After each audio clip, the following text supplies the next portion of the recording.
যদি আমাদের ইচ্ছা শক্তি থাকে তবে আল্লাহ আমাদের সাহায্য করেন। ভাই এবং বন্ধুরা, সংসার জীবন হোক আর কর্মজীবন হোক, নিজের বুদ্ধিতে ফকির হওয়া ভালো, তবু স্বার্থপর কোনো মানুষের কাছ থেকে বুদ্ধি নেওয়া ভালো না। আগে দেখতে হবে মানুষটা স্বার্থপর কিনা। স্ত্রীকে একজন স্বামী সর্বোচ্চ গুরুত্ব দিবে। কেন দিবে সেটা জানতে হলে এই ভিডিওটি শেষ পর্যন্ত দেখতে হবে। যেটা বলছিলাম, আশেপাশে দেখেন তো, মা, বোন, ভাই, আত্মীয় স্বজন, প্রতিবেশী সবাই ভালো আছে না? তাদের থেকে আপনার অবস্থান কেমন?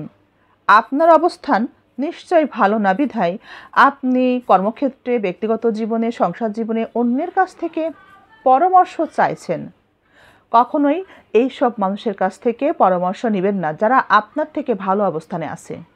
তাদের কাছ থেকে আপনি সাহায্য চাইতে পারেন, কিন্তু তারা কি আদৌ সাহায্য আপনাকে করবে?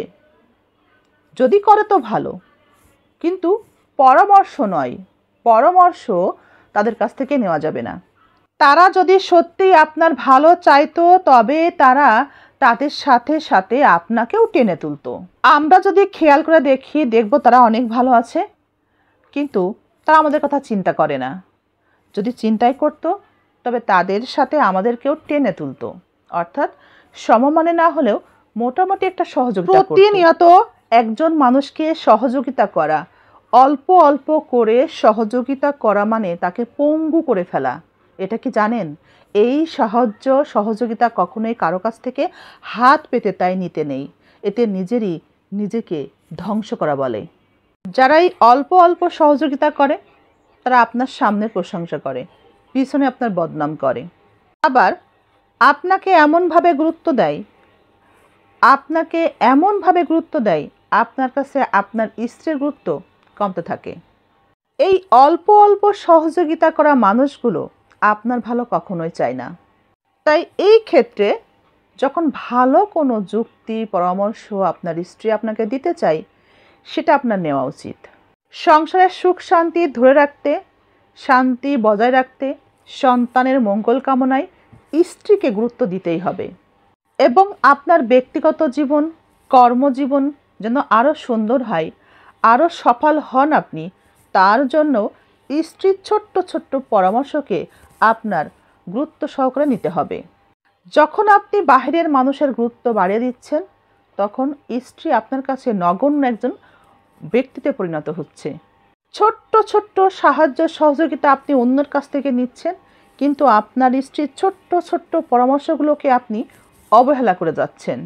যখনই আপনি আপনার স্ত্রীর ছোট্ট ছোট্ট গুরুত্বগুলোকে প্রাধান্য দিবেন, নিজের ব্যক্তিগত জীবনে তার প্রয়োগ করবেন, তখনই আপনি দেখতে পাবেন আপনার কাছে আপনার স্ত্রীর গুরুত্ব অনেকখানি এবং তার ভূমিকা আপনার জীবনে অনেক বেশি। শুধু তাই নয়, আপনি আপনাকে পরিবর্তন যে কিভাবে করে ফেলেছেন স্ত্রীর ছোট্ট ছোট্ট পরামর্শগুলোকে নেয়ার কারণে, সেটা আপনি ভাবতেই পারবেন না। আমরা অনেকেই পরিবর্তন হতে চাই না। আমরা অনেকেই নিজের পরিবর্তন অন্য কারো কথায় করতে চাই না, যার ফলে আমরা অনেক সময় অনেক বিষয়ে পিছিয়ে থাকি।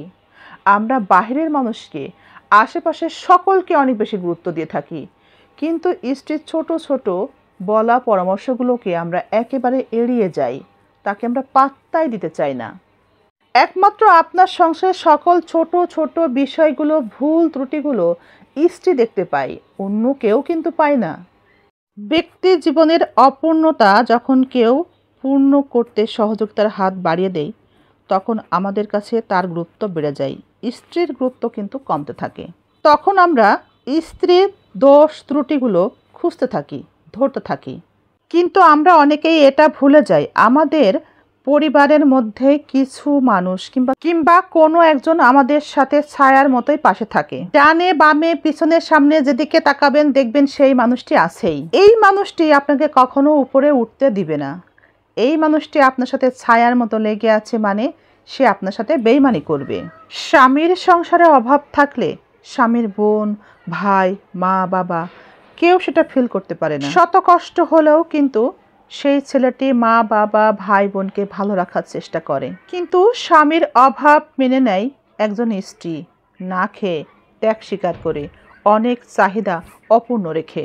পুরুষের খারাপ সময়ে শত কষ্ট হলেও সবাইকে সে ভালো রাখে, কিন্তু কষ্ট করে দুজন, স্বামী তার ব্যক্তিগত জীবনই হোক আর সংসার জীবনের উন্নতির জন্যই হোক। যখন স্বামীর কিচ্ছু থাকে না, তখন স্ত্রী তার পাশে থাকে। স্ত্রীকে গুরুত্বপূর্ণ যদি আপনার জীবনে না হয়, যদি অন্য কাউকে আপনার জীবনে বেশি গুরুত্বপূর্ণ মনে হয়, তবে তার মধ্যে এই বৈশিষ্ট্যগুলো মিলিয়ে দেখবেন আছে কিনা। থাকলেই বুঝে নেবেন তার জীবনে আপনার কোনো প্রয়োজন নেই। সবার জন্য তার সময় আছে, কিন্তু আপনার জন্য কোনো সময় নাই। দেখবেন মানুষটি শুধু আপনাকেই ব্যবহার করে যায়। আপনার ভবিষ্যৎ ভালোর জন্য সে কোনো অবদানও রাখবে না। তাকে কিছু জিজ্ঞেস করবেন, সে উল্টা রেগে যাবে, উত্তর দেওয়ার পরিবর্তে আপনাকেই প্রশ্ন করবে। আপনার কোনো কথার গুরুত্ব তার কাছে থাকবে না, বরং তার কথাগুলোই আপনাকে শুনতে হবে। আপনি কোথায় যাচ্ছেন, কার সাথে কথা বলছেন, কার সাথে মিশছেন, কার সাথে কথা বলছেন না, এসব বিষয় নিয়ে তার কোনো মাথা ব্যথায় থাকবে না। আপনাকে নিয়ে যদি কেউ দুশ্চিন্তা করে, আপনার মঙ্গল যদি কেউ চায়, আপনার ভালো যদি কেউ চায়, সংসারের উন্নতি যদি কেউ চায়, সে একমাত্র আপনার স্ত্রী। তাই স্ত্রী হয়তোবা আপনাকে একটু বেশি কথাই বলে,